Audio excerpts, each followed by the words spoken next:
Bonjour à tous, nous aussi avec Nicole Dron. Bonjour Nicole. Bonjour Natacha, bonjour à toutes et à tous. Alors Nicole, vous êtes là pour répondre à des questions, mais vous êtes là aussi pour parler de cette expérience extraordinaire que vous avez fait en 1968. Donc ça fait ça fait un Ça ne me rajeunit pas. pas. Je sais qu'il y a une personne dans les commentaires qui a demandé à quel âge avez-vous eu cette expérience de mort imminente. Est-ce que vous pouvez déjà un tout petit peu. Oui, bien sûr. Donc, j'ai l'habitude de dire, et c'est vrai, que j'ai vécu cette expérience donc en 1968. J'avais 26 ans à l'époque. Alors, comptez. Ah non, non, ça fait longtemps, donc vous avez pu, moi ce que j'aime beaucoup à travers votre parcours, Oui, les auditeurs qui ne connaissent pas encore le travail de Nicole, les parcours qu'elle a fait, je vous renvoie aux vidéos que j'ai mises en ligne via les liens qui seront dans la description, oui, qui se trouvent un petit peu partout, mais aussi évidemment à ses livres. Donc il y en a deux. Le premier, 45 secondes d'éternité, dans lequel vous retracez tout ce qui s'est passé.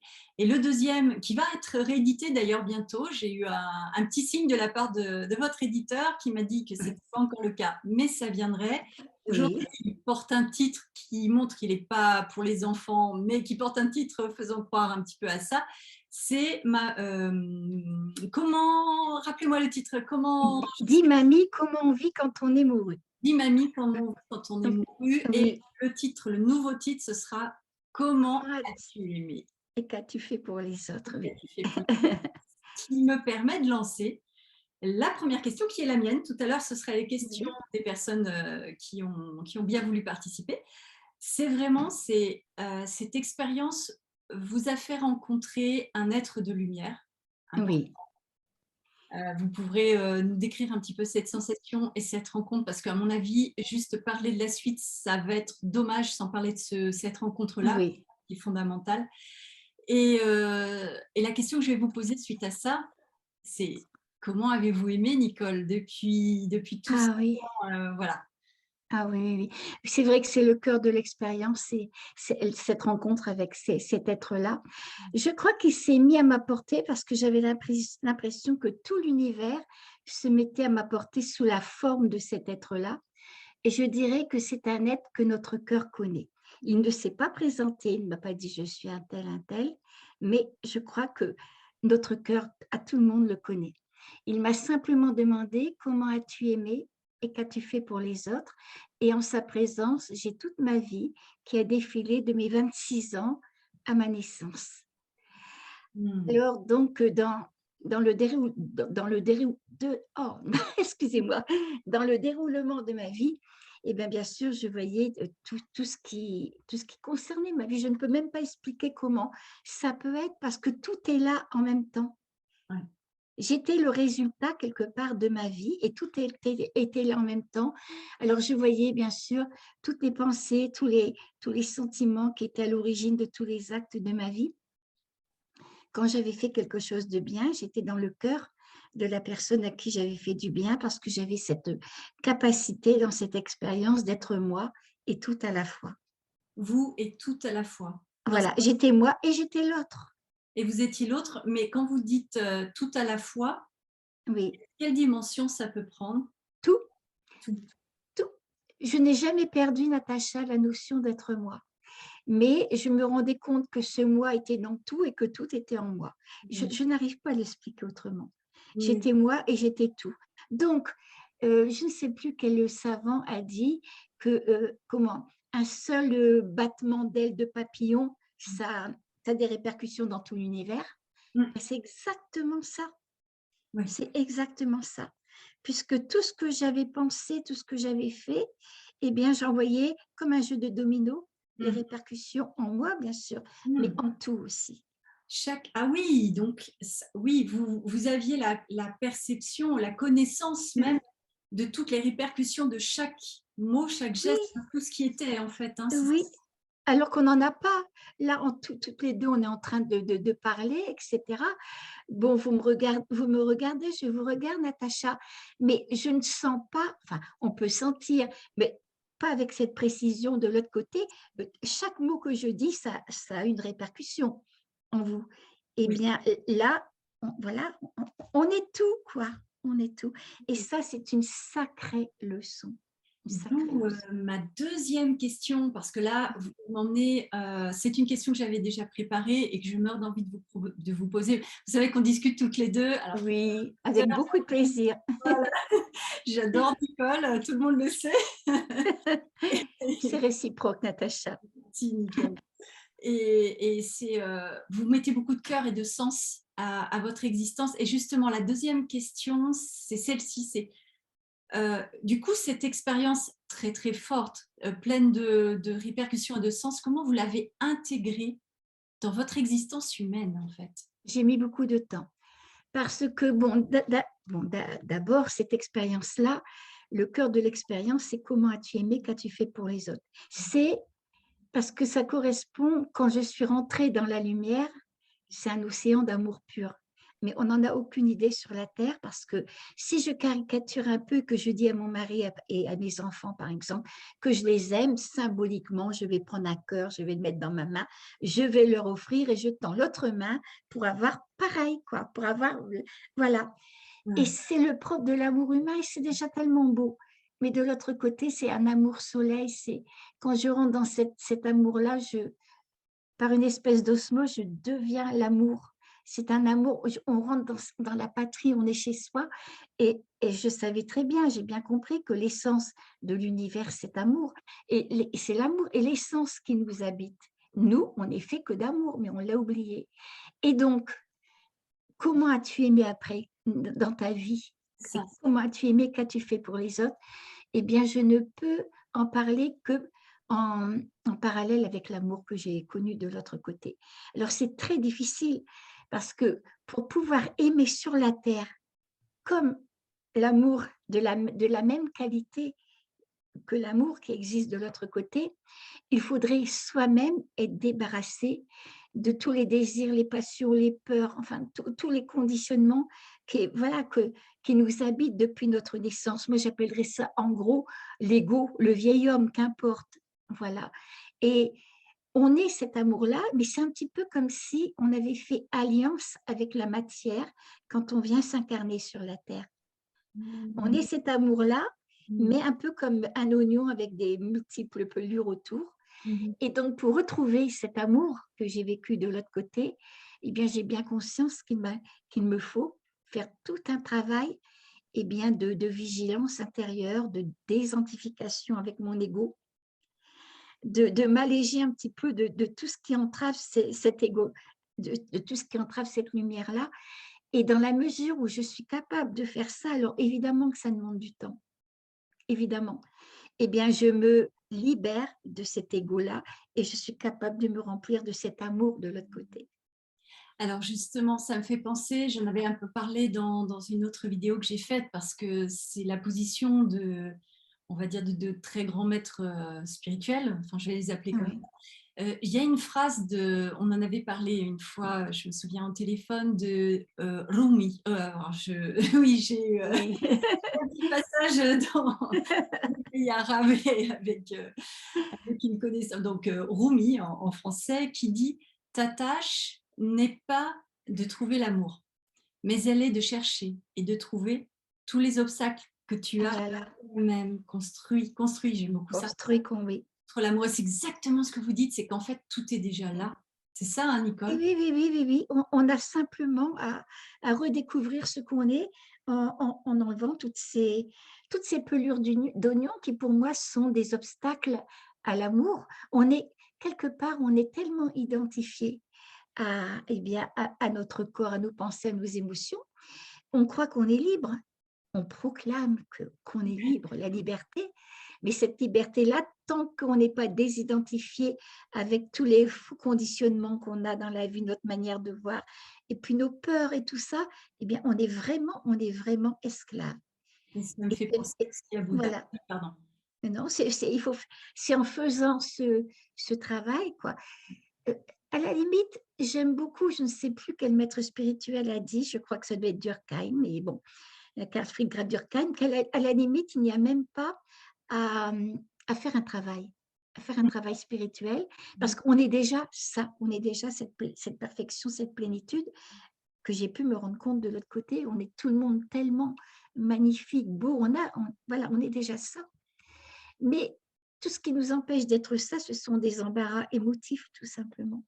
Et est-ce que vous avez eu la connaissance, en passant de l'autre côté, de la raison pour laquelle on doit vivre. Alors, vous m'avez dit une fois dans une autre interview pour la revue OVNI sur ces histoires, on avait travaillé pour ça. Oui. Je vous avais demandé à cette époque-là le sens déjà de cette expérience, mais aussi le sens de cette vie, en fait. Pour quelle raison? Puisqu'on est déjà ça, on devrait passer par cette expérience d'identification plutôt, d'identification à différentes choses et de désidentification pour nous retrouver. Moi, je me souviens Ah, d'un morceau de réponse et après, je vous laisse oui, oui. finir avec ça. Vous m'aviez dit, on doit grandir en amour et en sagesse et vous m'aviez dit une très, très belle chose qui était, on incarne, on doit incarner dans la matière. Alors, qu'est-ce qu'aujourd'hui vous me diriez par rapport à ça? Mais oui, exactement. On doit, comment dire ça? Ça me fait penser à mon fils, à mes enfants qui m'avaient dit, mais maman, pourquoi savoir déjà sur la terre? À quoi ça sert de savoir tout ça, quoi? Quand on mourra, on aura le temps, on pourra le voir. Oui, mais quand on décède, c'est sûr qu'on voit la lumière. C'est sûr qu'en présence de la lumière, on voit tous nos manques, on voit nos manques d'amour, on voit les choses comment les ignorances qui nous ont amenés de là à là, etc., etc. On le voit, on en prend conscience, mais on ne peut plus changer. Il nous faut la matière, des obstacles de la matière pour pouvoir justement, c'est un petit peu comme un cheval, et il ne pourrait pas justement bien, mesurer sa capacité à dépasser les obstacles s'il n'avait pas une haie d'obstacles. Ah, vous pensez que c'est ça, du coup, d'avoir des obstacles pour se connaître? Non, c'est pas tout. Quelque part, pour se connaître, je dirais que de l'autre côté, ou même si on fait un travail de vigilance sur la terre, on peut se connaître, d'accord. Voilà, c'est déjà une bonne chose. Mais par exemple, on peut parler indéfiniment de l'amour et que ça reste quelque chose d'intellectuel Ouais, sans connaître l'amour. c'est vrai. C'est vrai. Voilà. Et Expérimenter. dans l'amour, quelquefois, bon, ben, c'est quelque chose de merveilleux en couple, avec ses enfants, etc. Mais dans l'amour, quelquefois, il peut y avoir une séparation, une trahison, etc. Et là, il y a le pardon qui fait partie de l'amour. Il y a tout ça. Comment connaître tout ça si Mm. on ne le vit pas à l'intérieur? Et c'est vrai que la matière nous permet de le vivre de l'intérieur. Mais j'ai quand même tendance, parce que j'aime pas tellement souffrir, hein. J'aime pas tellement la souffrance. Moi non plus. Alors je pense que oui, on est dans la souffrance, etc. Tant qu'on a encore beaucoup d'ego, un petit peu ou beaucoup d'ego, hein. Mais justement, alors là, on est sous la loi du destin, parce que moi, on m'a montré de l'autre côté qu'il y avait la renaissance, voilà, qu'il y avait le concept de réincarnation. Ouais. Dans la mesure où on accepte ça, on accepte donc on vient sur la terre et on attire à soi les événements qui correspondent à l'évolution qu'on a accepté d'avoir de l'autre côté. Voilà. Mais dans la mesure où on ne comprend pas les choses, tout va se dérouler d'une manière, pour ainsi dire, linéaire, pour qu'on puisse comprendre à travers les expériences bonnes ou mauvaises. Voilà. Mais si, quelque part, nous-mêmes, on a conscience de tout ça, on veut se donner un petit coup de pouce, on va faire un travail pour se désidentifier de l'ego. À ce moment-là, on n'a plus besoin des mêmes expériences. C'est vrai ça. Voilà. Ou alors, on les prend différemment. Et à ce moment-là, on ouvre quelque part une porte, une fenêtre, etc., à la grâce, quelque part. Et cette grâce-là nous délivre justement du destin. Oui, ah oui, je comprends bien. La fin de l'attachement, la fin de l'identification, la fin des temps, puisque du coup, on revient à soi. Oui, Oui, tout à fait. oui. Alors, ça m'amène à une question que je me pose. C'est le regard que vous pouvez porter sur notre société, sur aussi ce qui est en train de se passer peut-être parce que vous avez écrit dans votre livre que vous avez vu aussi avec un grand si, vous avez vu ce qu'il pouvait arriver si on suivait Si on cette changeait bande de pas. la conscience. Oui, oui, oui. C'est vrai qu'au cœur de l'expérience, eh bien, j'ai vu le passé de l'humanité, j'ai vu le présent me montrer le futur. Et donc, on me montrait, donc j'ai vécu cette expérience, comme vous l'avez dit tout à l'heure, Natacha, en 1968. En 1968, on me montrait que nous avions une grande technologie, alors que dirait-on de maintenant? Mmh. Mais malheureusement, pas beaucoup de conscience, de fraternité qui ont accompagné cette technologie et on m'a montré tout ce qu'il risquait d'arriver si on ne changeait pas. Et c'est pour ça que moi, le si, je l'écris en grand, en gros et souligné 3 fois, parce que pour moi, c'est notre part de liberté. Mmh. Le si, c'est la conscience qu'on peut avoir des choses et cette conscience-là qui fera que, eh bien, on changera notre façon d'être. Alors c'est vrai qu'en 1968, il n'y avait pas de tout était florissant. Il n'y avait pas de chômage. On me montrait un chômage qui s'étendait sur le monde entier. On me parlait d'une peste qui s'étendait sur le monde entier aussi. Certaines personnes m'ont dit, donc il y a une vingtaine d'années, vous ne croyez pas que c'est le sida? Je Mmh. ne sais pas, on ne m'a pas donné de nom. Mmh. Voilà, mais on peut s'interroger avec ce qui se passe maintenant. On me montrait des éruptions volcaniques, des tsunamis, des tremblements de terre avec une grande violence et surtout, jamais je l'oublierai, c'est la violence, une violence énorme qui montait. Et cette violence-là m'a fait peur quelque part. Mais je sais que rien n'est inéluctable, que tout dépendra de notre capacité bien, à aimer. Alors, ce qui m'amène à dire comment je vois la société et le monde en ce moment, Mmh. je pense que tout nous est donné. Tout dépend de ce qu'on va choisir. En ce moment, je me rends compte d'un grand renouveau spirituel. Je le vois parce que presque tous les jours, voire tous les jours, j'ai des mails qui me disent déjà ah, Madame Dron, oh là là, on est en train de relire votre premier livre parce que vous aviez écrit tout ça là-dedans. Et puis aussi des jeunes qui se posent des questions sur le sens de la vie, pourquoi ils sont là, quel est le travail, et voilà. Et donc ça, pour moi, c'est très, très, très bénéfique. Et puis en même temps, eh bien, je me dis que pourvu qu'on fasse les bons choix, parce que quand je vois qu'en ce moment, c'est plutôt l'avoir, le savoir, le pouvoir, hein, tout ce qui est bon, l'économie, les finances, etc., qui gouverne le monde. Et bien sûr, c'est pas tout le monde comme ça. Je parle en général. Heureusement que c'est pas tout le monde. Mmh. Et je me dis, ben, on va à notre perte là. Mmh. Parce que moi, je sais très bien que notre réalité, notre vérité, ce qui nous attend de l'autre côté, ce sont des valeurs du cœur et de l'esprit. Et c'est totalement le contraire de ce qu'on est en train de vivre maintenant. Et on ne nous demande pas simplement de changer. C'est déjà beaucoup de prendre conscience et de changer. Mais j'ai compris qu'on nous demandait vraiment un saut quantique. Un saut quantique, c'est-à-dire vraiment de placer le cœur, l'humain, la dimension spirituelle, on pourrait dire la dimension verticale, au cœur de notre vie. Mmh. Ouais. C'est ça qui nous sauvera. Oui. Alors 2 questions suite à ça, parce que ce que vous me dites est absolument, passionnant dans le contexte actuel, mais depuis toujours évidemment, puisqu'on parle là du sens de notre existence. Quand vous dites: «On nous demande», vous faites référence à quoi? À qui?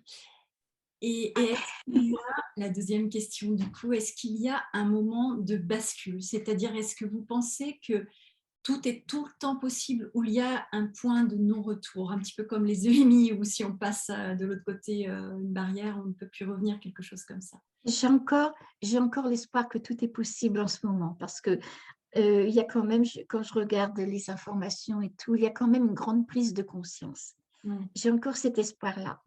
Mais faut pas trop tarder quand même. Je Faut pas comprends. trop tarder. Voilà, il faut vraiment privilégier les qualités du cœur, quoi, de l'âme. Mm. Il est grand temps. Et du coup, la première question, c'était quand on dit on vous demande. Quand on dit on, alors bien sûr, de l'autre côté, j'étais accueillie par cet être-là qui m'a demandé comment as-tu aimé, qu'as-tu fait pour les autres. J'ai vu le frère de mon mari, j'ai vu mon petit frère, etc. Mais Natacha, c'est comme, comment on peut expliquer ça? Dans cette dimension-là, c'est comme si on se trouve dans une salle d'enseignement sans maître. On sait tout. Alors quand je pense, parce que j'ai des jeunes petits-enfants qui font des études, etc. Bon, ben, ça Mm. demande beaucoup d'énergie, de temps, voilà. Et quand je pense que de l'autre côté, on sait tout, quoi.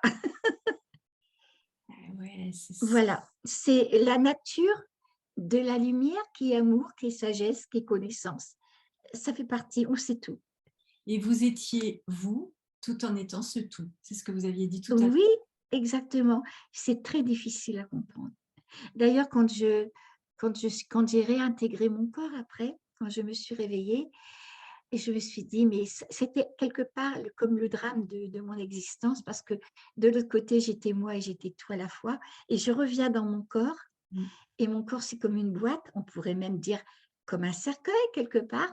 Ouais. Je rentre dans ma boîte à moi et Natacha, eh bien, vous êtes quelqu'un d'autre, ma famille, et tout ce que je vois, c'est quelqu'un d'autre, quoi. Et on ne se comprend pas, quelquefois, il y a des dissensions, on se fait du mal, alors que de l'autre côté, bon, ben voilà, c'est… Et là où on revient à comment as-tu aimé, c'est finalement comment as-tu pu faire, en tout cas je l'entends comme ça moi, depuis que je parle avec vous et que j'ai entendu vos vidéos, ça a été la phrase la plus percutante pour moi, c'est ça. Et c'est toujours l'idée de, ok, comment j'aime? Eh bien, comment j'aime, c'est ce que vous avez dit tout à l'heure, éviter de s'identifier à nos peurs, etc. Oui, C'est vrai que ça nous ramène à nous, mais c'est compliqué, c'est tellement compliqué. c'est compliqué. C'est en même temps, Natacha, comment je m'aime moi aussi. Parce que Oui, souvent, voilà, c'est très difficile. C'est plus facile à aimer quelqu'un d'autre que soi. Donc, en même temps, ça veut dire découvre qui oui. tu es en toi. Comment j'aime moi et comment j'aime les autres. C'est plus tard en lisant un livre, ça doit être d'Emerson, c'est comment faire grandir la vie en chaque être humain, en tout ce qui est. Comment as-tu fait grandir la vie en toi et en tout ce qui est? Vous connaissez le témoignage, oui, on en a parlé déjà, Anita Mourjani. Oui, Et son témoignage oui, est fascinant pour plusieurs choses aussi. Et l'une de ces choses, c'est, elle voyait dans son expérience qu'on était tous les fils d'un immense tapis entrelacés comme ça.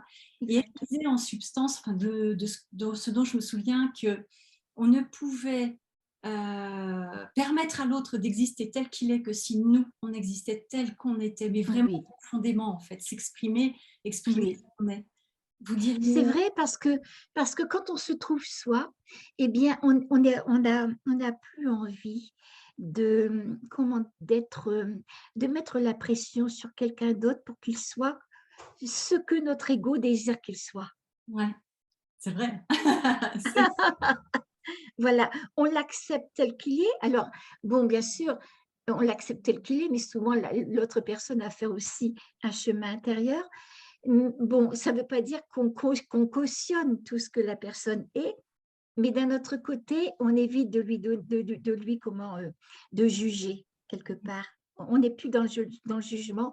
S'il y a quelque chose qui nous a froissé, qui nous a fait mal, eh bien, moi, je dis là, je ne fixe plus la personne dans, euh, dans un geste, dans une situation qui m'a fait mal. Voilà, cette personne est en devenir, et comme moi, je suis en devenir. c'est ça. Et ça, c'est tellement parlant quand on reprend, vous connaissez cette phrase de Bouddha, où vous savez le moment où Oui, un homme vient cracher sur Bouddha. Et Bouddha lui dit, donc son disciple le dit à Bouddha, Maître, laisse-moi donner à cet homme ce qu'il mérite. Et là, Bouddha lui dit non, je vais lui parler. Donc il va lui parler. Alors, ça va être ma traduction. Hein. Je oui, vais oui, oui, oui. il va lui dire, je te remercie sincèrement pour ce que tu as fait. Parce que ça m'a permis de voir que je n'avais plus de colère en moi et ça a permis à mes disciples de voir qu'ils avaient encore de la colère en eux. Et Oui, suite à ça, cet homme, je ne oui. sais pas si c'est le lendemain ou après, en tout cas, il est revenu voir Bouddha. Il a pleuré, il lui a dit pardonne-moi, pardonne-moi pour ce que j'ai fait. Et Bouddha lui a dit ce que vous venez de dire. Il lui a dit mais il n'y a rien à pardonner. parce que telle Mhm. la rivière qui passe et qui est toujours changeante, je ne Oui. suis plus le même homme qu'hier et je ne suis plus le même Mm. homme qu'hier. Voilà, ben oui, bien sûr. Vous êtes un Et, Bouddha incarné. ah non, oh non, non, non, oh non, ah non, parce que si mon mari, bon, il n'est pas là dans les parages, mais s'il était là, il vous dirait bien que non, que que j'ai encore des défauts. Alors Nicole, qu'est-ce que vous faites quand vous êtes fatiguée? Vous voyez que vous êtes porteuse d'un message depuis tellement d'années, de cette expérience. Et quand vous êtes fatiguée, Je là-haut, rouspète, je rouspète, Natacha. Je rouspète. Bon, justement, c'est quelque chose qui m'est arrivé tout dernièrement, puisque dimanche dernier, j'étais invitée à témoigner à Tours. Je prends le train qui a 10 minutes de retard déjà. Bon, en plus, arrive à la gare du Nord, il y avait une déviation donc sur la ligne que je devais prendre pour aller à la gare Montparnasse. Je me suis demandé si j'allais arriver à temps pour prendre le train pour être à l'heure pour la conférence. Et là je me surprends à dire, vous exagérez quand même. Pourquoi vous ne faites pas comme Mimi Mati? Voilà, me dématérialiser et me rematérialiser sur place. Vous avez, la maîtrise de la matière. Moi, je ne l'ai pas. Pourquoi? Alors donc, quelquefois, je vais jusqu'à dire, je fais grève.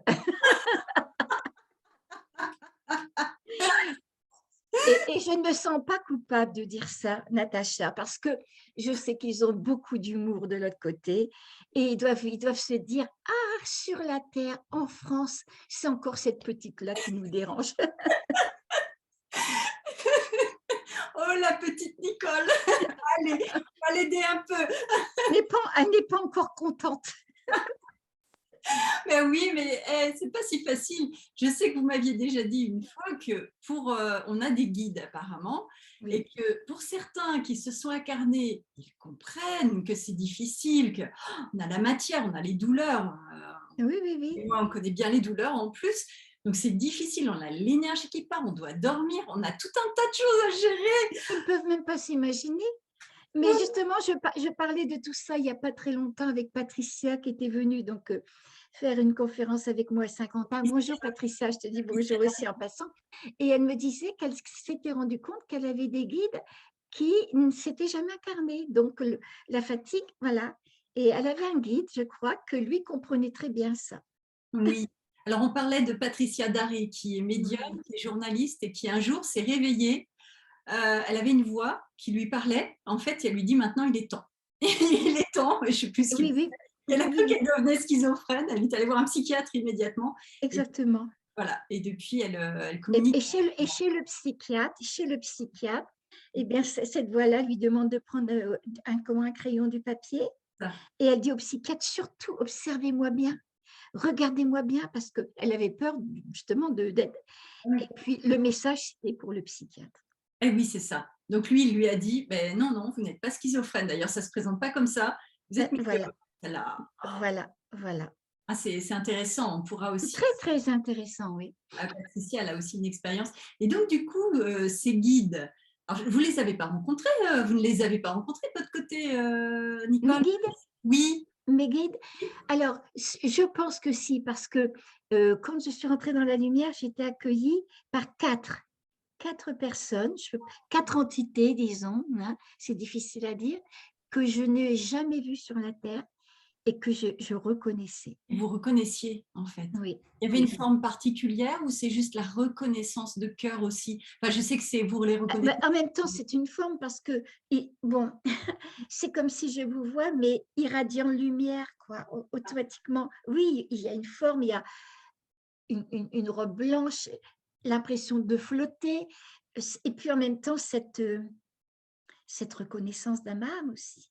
Cette Je, reconnaissance. je savais qu'il me suivait depuis la nuit des temps, je le savais. Depuis la nuit des temps. Alors, comment Oui. vous accompagne-t-il au quotidien? Et puis, alors, peut-être depuis la nuit des temps. Enfin, ça, vous ouvrez des portes là, hein. Alors, quelque part ils ont aussi de l'humour. C'est pour ça que je ne me sens pas coupable quand j'ai mes récriminations, parce que je sais qu'ils peuvent comprendre. Je vais vous dire quelque chose. Il y a peut-être 25 ans maintenant, nous étions à Strasbourg, mon mari et moi, et mon mari me dit, toi qui es bien avec l'autre côté, qui me dit comme ça, parce qu'on nous avait dit qu'il n'y avait plus, les hôtels étaient pleins, il y avait une convention dans la ville et tout était plein. Alors donc, on m'avait dit d'aller à l'extérieur de la ville pour essayer de pouvoir nous loger pour la nuit. Mon mari là, me dit, toi qui es bien avec l'autre côté, demande un signe. J'aime pas quand il fait ça, mais c'est une boutade, quoi. Alors j'ai dit, d'accord. Alors, on sort de Strasbourg, on voit donc un petit écriteau avec un village, je ne sais plus lequel, et derrière cet écriteau-là, il y en avait un autre, hôtel, restaurant, Le Cygne. Oh, on va leur demander un signe. Alors là, oui, franchement, oui. Alors, Bon, je me suis rendu compte aussi quand j'écrivais mes livres. ouais. Voilà. Oui. La première journée où j'ai fait mon premier livre, 45 secondes d'éternité, je ressens comme une pression là sur le haut du crâne. Je vois des petites lucioles, je vois des présences autour de moi, mais quand je veux les attraper, elles s'en vont. Bon. Et je me dis, avec beaucoup de bon sens, parce qu'il faut conserver son bon sens, je fais peut-être de l'hypertension. Oui. Un ami, un ami donc, qui a été l'éditeur d'ailleurs de mon premier livre, me téléphone ce jour-là et je lui dis, ah Christophe, tu vas être content parce que il m'avait encouragé à écrire mon livre, vous voyez. Puis bon, je les aime bien, je l'aime beaucoup lui et son ami. Alors je dis, tu vas être content parce que ça y est, je me suis mis à écrire mon livre. Alors il me dit, surtout Nicole, on est en train de me dire, surtout ne t'inquiète pas, si tu ressens une pression sur la tête, si tu vois des petites lumières, si tu vois des présences, ils sont tous venus t'aider. Oh, c'est fou. Oui. Et quand j'ai eu terminé, mais vraiment terminé devant l'ordinateur, donc mon livre, j'en aurais pleuré parce que j'ai senti Ah oui. qu'il partait. Ouais. Mais Oui, ce n'est pas pour autant qu'on est abandonné. c'est ça. Je me souviens très bien quand il m'a été demandé dans les années 86-87, voilà, j'ai entendu une voix intérieure, c'est extrêmement rare quand ça arrive, où on me demandait, ce n'était pas un ordre, c'était voilà, une invitation à parler de cette expérience sans être le porte-parole d'aucune chapelle. Voilà, tout simplement que c'était une expérience universelle, voilà. Et je disais en même temps que c'est même pas qu'on me disait, je sentais que j'allais être abandonnée à moi-même. Je l'ai interprété comme ça, être abandonnée à moi-même. Et ça m'a fait mal parce que je me suis dit, au moment où je vais avoir besoin d'aide, voilà qu'on me laisse tomber. Mais j'ai appris par la suite, en lisant des livres spirituels, que ça fait partie du chemin qui nous est donné de trouver nos propres forces intérieures. C'est vrai. Voilà, et qu'on n'est jamais abandonné. Et je l'ai vu par la suite, bien sûr que je n'étais pas abandonnée. Mais Parce que durant votre EMI, est-ce que vous avez eu cette information que vous alliez devoir, en quelque sorte, porter un petit peu ce flambeau de faire connaître les expériences de mort imminente et tout ce que ça implique sur nous, sur ce qu'on est en réalité? Est-ce qu'on vous en a parlé durant cette expérience? Est-ce qu'on vous a dit, ben, tu vas peut-être être invité à faire ceci, cela? voilà. Alors oui, je me rappelle que durant l'expérience, je me suis vue entourée de beaucoup de personnes et je me suis vue parler de cette expérience. Et c'était une invitation, voilà. Et on ne me forçait pas. Et pour moi, c'était une évidence quelque part que je devais le faire parce que quand on est accroché à ce qui est la partie la plus belle de soi, on voudrait que tout le monde puisse en profiter. Alors, je ne sais pas si c'était, comme on dit, une mission, j'aime pas le mot mission, mais oui, on me proposait ça. Par contre, je ne savais pas si sur la Terre, quand je reviendrai sur la Terre, si je le ferais, parce qu'en même temps, si ça me paraissait facile de l'autre côté, parce que tout paraît facile, et bien sur la Terre, je voyais toutes les difficultés que j'aurais à traverser pour oser en parler en public. La peur du ridicule, la peur de passer pour une illuminée, la peur de ne pas savoir répondre aux questions, etc. etc. Et c'est peut-être pour ça que j'ai mis 11 ans avant d'oser en parler. Et je pense une fois, je disais ça, comme ça, j'étais invitée dans une conférence et je disais ça dans une salle. Un monsieur s'est levé, il m'a dit: «Madame Dron, est-ce que vous connaissez les lames du tarot?» Je dis: «Non, pas du tout». Il me dit: «11, c'est la force. Il fallait que vous trouviez votre force intérieure». Intérieur. Et en même temps, ça revient à Anita Mourjani qui dit, bah, vous trouvez votre force intérieure, vous trouvez qui vous êtes, et ça vous demande d'aller explorer toutes ces peurs et du coup d'être vous pour permettre aux autres de revenir Voilà. à nous, quoi, de revenir à nous. Oui, parce que quand on fait ce travail-là de se connaître, on se rend compte qu'il y a beaucoup de choses comme ça et ça nous oblige à avoir beaucoup d'humilité. Oui, ça j'imagine. D'humili Oui, voilà, parce que et de comprendre les autres aussi. Oui, ça doit être. On n'est pas plus ni moins et cetera. Nous sommes tous des entités venues apprendre à aimer, tout simplement. Oui. C'était la première partie de l'interview de Nicole Dron qui répondait à mes questions. J'ai mis la deuxième partie et la troisième partie qui sont les réponses de Nicole à vos questions qui étaient dans les commentaires. Donc si vous voulez la retrouver, eh bien vous repartez sur la deuxième et la troisième partie. N'oubliez pas de liker, de commenter, de partager, de voilà, nous faire part un petit peu de ce que vous pensez, de ce que vous avez envie de retrouver dans ces vidéos. Abonnez-vous aussi pour suivre les actualités. Il y aura d'autres interviews et je vous retrouve pour la deuxième partie.